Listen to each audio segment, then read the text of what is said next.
Assalamualaikum warahmatullahi wabarakatuh. Pemirsa Jainukmi TV yang dirahmati Allah Subhanahu wa taala. Bagaimana kabar hati kita? Bagaimana kabar pikiran kita? Dan bagaimana pula kabar kesehatan kita? Semoga Allah Subhanahu wa taala tetap memberikan keberkahan bagi semua ini, dan semoga Allah Subhanahu wa taala menuntun kita untuk senantiasa kemudian kita berada di jalan, insyaallah.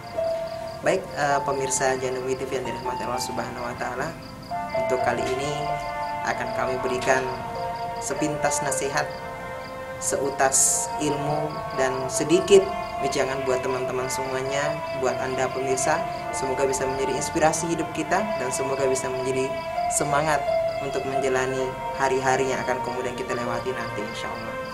Baik pemirsa, yang akan kemudian kita bahas kali ini adalah apa saja ciri-ciri sebagai seorang yang beriman. Allah Subhanahu wa taala dalam Al-Quran menyebutkan bahwa orang beriman ia diibaratkan sebagai seekor lebah. Bagaimanakah seekor lebah dan bisa kita pelajari hidupnya?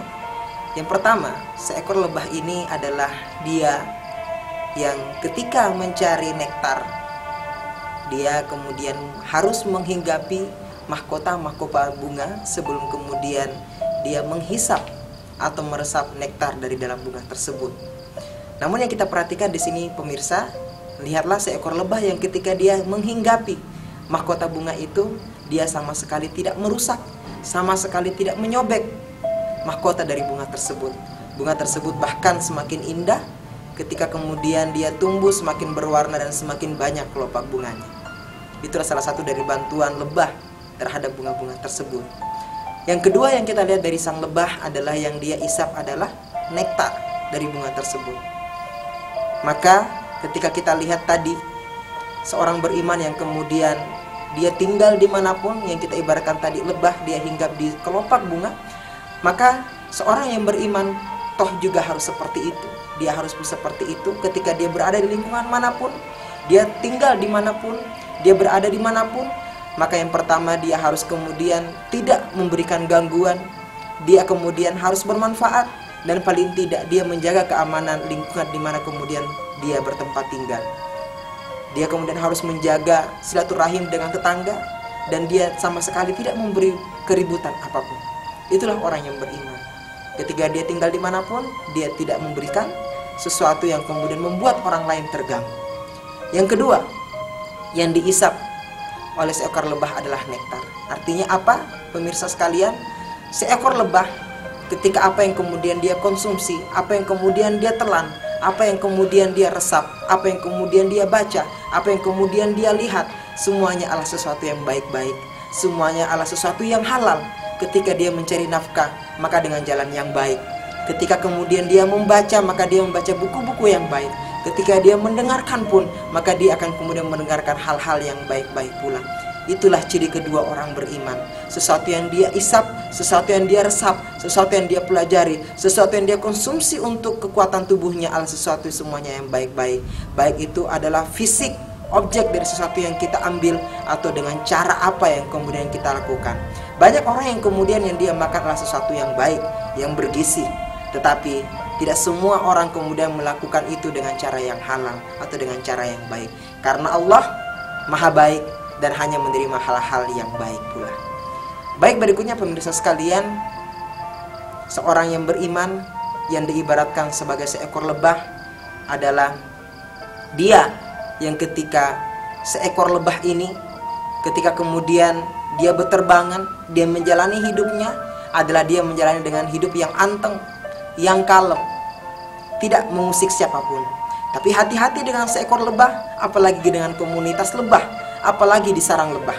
Anda jangan coba-coba mengusik komunitas lebah itu, karena bisa saja lebah yang kemudian dia hidup dengan tenang, dia hidup dengan nyaman, tapi suatu ketika Anda kemudian mengganggu di sarangnya, Anda kemudian membuat keributan di sarangnya, Anda kemudian mengusik, mengganggu kenyamanannya, maka pada saat itulah seekor lebah bahkan dengan seluruh komunitasnya akan kemudian menyerang Anda seketika itu pula. Maka begitu pula seorang mukmin dengan satu kesatuannya, dengan persatuan sebagai seorang muslim, itu yang harus kemudian kita jadikan sebagai satu kesatuan ukhuwah kita. Artinya apa pemirsa sekalian? Seorang mukmin ketika dia tidak diganggu, maka seorang mukmin adalah mukmin yang baik, yang tidak mengganggu pula. Seorang mukmin yang kemudian tetangganya nyaman dengan dia. Seorang mukmin yang kemudian menginspirasi orang lain ketika bertemu dengan dia. Seorang mukmin yang kemudian membuat bahagia orang lain ketika seorang mukmin ini bergabung dengan siapapun itu. Maka begitulah seorang mukmin, hidupnya akan nyaman, tenang, tapi jangan coba-coba mengganggu dia, karena ketika mengganggu dia, maka Anda kemudian akan mendapatkan akibatnya. Sebagai contoh, pemirsa sekalian, sekarang ini begitu banyak fenomena, begitu banyak isu yang kemudian memberikan kabar-kabar miring, memberikan opini-opini yang seakan-akan menindas, bahkan seakan-akan kemudian meracuni pemikiran masyarakat bahwa Islam itu teroris, Islam itu tidak cinta damai, Islam itu kemudian seringkali membuat keributan, Islam itu kemudian seringkali mencelakai. Maka tidak seperti itu kita sebagai seorang muslim. Otomatis kita kemudian tidak memahami itu ajaran Islam yang kemudian kita pelajari. Tapi sebagai seorang muslim yang kita tahu bahwa sebagai seorang muslim ketika suatu saat kemudian dia fitnah, bahkan sebagai seorang nabi yang kemudian dilukis dengan semena-mena, kita harus kemudian berani membela. Kita harus kemudian berani membela saudara-saudara kita yang kemudian sedang tertindas, terbantai, disembelih, dilecehkan, diperkosa. Maka kita wajib sebagai seorang muslim untuk wajib membela, wajib untuk kemudian turun tangan, setidaknya untuk kemudian menulis, setidaknya untuk kemudian memberikan opini, dan setidaknya untuk kemudian memberikan aksi turun ke jalan untuk membela saudara-saudara kita. Kita jangan sampai kemudian menjadi seorang muslim yang mohon maaf apatis, apalagi tidak peduli bagi saudara-saudara kita. Rasulullah difitnah, Rasulullah kemudian digambar semena-mena, Rasulullah kemudian dikabarkan sebagai seorang tukang sihir atau sebagai sebagai orang gila. Maka kita harus kemudian senantiasa membela. Itulah prinsip hidup kita sebagai seorang muslim.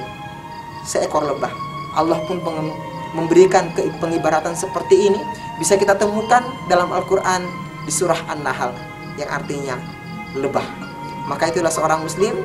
Saya ulang, pertama, dia ketika hinggap di sebuah kelopak bunga, maka seekor lebah tidak akan kemudian pernah merusak kelopak bunga itu. Bahkan kelopak bunga itu ketika senantiasa dihinggapi oleh sang lebah, maka bunga ini secara alamiah akan kemudian lebih berwarna, lebih ceria, lebih mengagumkan ketika ditatap. Itulah seorang muslim, dia memberikan manfaat di tempat di mana kemudian dia tinggal. Yang kedua, seorang muslim mengkonsumsi, menelan, meresap dan mempelajari semuanya yang baik-baik. Seekor lebah mengisap nektar, dan kita lihat apa yang kemudian diproduksi oleh lebah ini, yaitu madu. Madu itu menyehatkan, membaikkan, manis dan ranum, disukai oleh semua orang. Itulah muslim. Ketika apapun yang kemudian dia telan, dia konsumsi, dia pelajari, dia lihat, dia ucapkan, maka orang lain kemudian merasa nyaman dengan dia. Apa yang kemudian dia keluarkan yang baik-baik, yang dia sedekahkan yang baik, yang dia omongkan yang baik, yang dia bicarakan yang baik. Bahkan ketika kemudian dia menulis sesuatu yang baik-baik pula. Itu ciri kedua orang mukmin. Yang ketiga, pemirsa sekalian, seorang mukmin hidupnya nyaman, tenang, tidak mengganggu. Tapi jangan sampai Anda coba-coba mengusik dia, karena ketika kemudian Anda mengusik dia, seorang mukmin yang kemudian memiliki keimanan yang kuat, ukhuwah yang baik, mereka akan kemudian bersatu padu untuk kemudian membela apa yang kemudian menjadi gangguan bagi dirinya, bahkan satu kesatuan sebagai seorang muslim. Baik, sekian pemirsa sekalian, semoga bisa menjadi inspirasi yang baik buat kita. Semoga kembali kemudian memperteguh keimanan kita, ukhuwah kita sebagai seorang muslim, dan kita pelajari senantiasa apa yang kemudian Allah kabarkan lewat kitabnya, lewat firman-Nya, Al-Qur'anul Karim. Allahumma fiqil aqwamit thoriq. Assalamualaikum warahmatullahi wabarakatuh.